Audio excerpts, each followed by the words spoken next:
Ya, pemirsa, bagaimana perkembangan berita selengkapnya terkait longsor di Tasikmalaya dan upaya apa yang dilakukan terhadap pencarian korban hilang? Kita segera terhubung dengan jurnalis NTV, yaitu Idrus Andriawan dari Tasikmalaya, Jawa Barat. Ya Idrus, boleh dilaporkan update terkini, perkembangan terkini dari lokasi longsor? Baik, Desmona Chandra dan juga Doni, dapat saya informasikan terkait bencana alam yang terjadi di Kampung Ciomas, Desa Kutawaringin, Kecamatan Salawu, Kabupaten Tasikmalaya, Jawa Barat, yang longsor pada hari Minggu siang kemarin. Untuk proses pencarian sendiri, tadi siang sudah mulai dilakukan oleh petugas gabungan terdiri dari Basarnas, BPBD, Tagana, relawan, dan juga masyarakat. Untuk kondisi medan sendiri yang cukup curam, serta kontur tanah yang labil, mengakibatkan longsor susulan masih terus terjadi hingga tadi siang bahkan hingga sore ini. Untuk pencarian sendiri dipusatkan di titik terakhir korban berada, yaitu berdasarkan informasi dari korban yang selamat.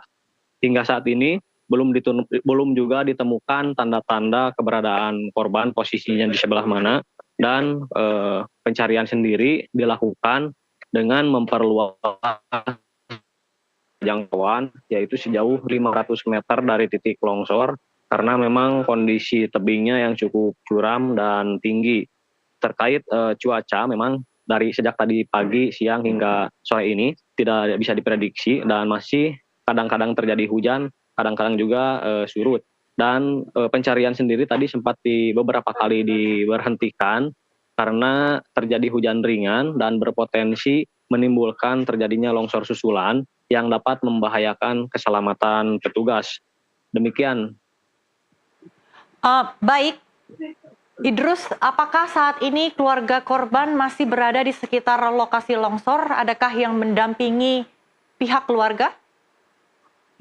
Baik, untuk keluarga korban sendiri, hingga saat ini bahkan tadi siang sempat ikut melakukan pencarian korban, dan untuk saat ini memang proses pencarian sudah diberhentikan sementara karena memang sudah cukup sore dan minim penerangan serta dapat membahayakan karena terjadi hujan ringan. Untuk keluarga korban sendiri memang lokasi rumah korban ke titik longsor yaitu berjarak sekitar 1 kilometer, dan untuk keluarga korban memang dipusatkan di rumahnya sendiri dan mendapat pendampingan dari petugas gabungan.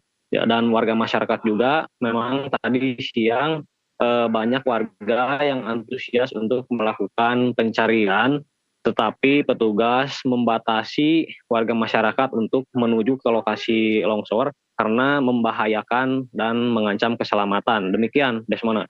Baik, mengingat adanya ancaman longsor susulan, adakah antisipasi yang dilakukan pemerintah daerah agar upaya pencarian ini bisa terus dilakukan?